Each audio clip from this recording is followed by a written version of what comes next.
Après une ouverture de procès sans fanfare, le retour en audience le 20 juin dernier a vu le refus du tribunal de la demande de liberté provisoire sollicitée par les mises en cause.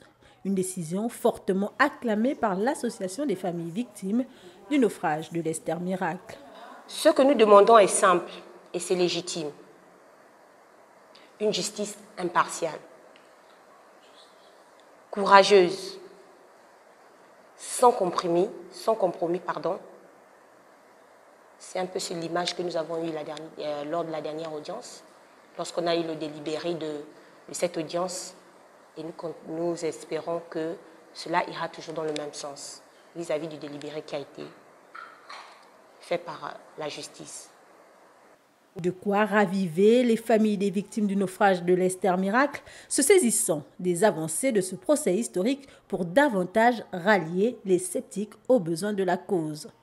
Mais au-delà de ça, l'association a d'autres missions, l'association que nous représentons, notamment nous les victimes. C'est de pouvoir faire l'accompagnement sur plusieurs domaines, notamment sur le plan juridique. Le fait de nous être regroupés dans une association nous donne déjà ce cadre juridique-là. Nous avons vu ce procès.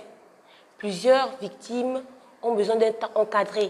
Et l'association est là pour ça, pour pouvoir les guider afin qu'ils soient en conformité et que l'audience et que le procès puisse suivre son cours de manière effective. Mais l'un des objectifs également de l'association et qui nous tient à cœur, c'est sur l'aspect sécuritaire.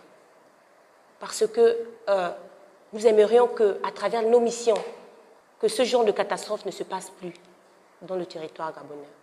Donc nous allons axer nos actions sur ça, la sécurité maritime.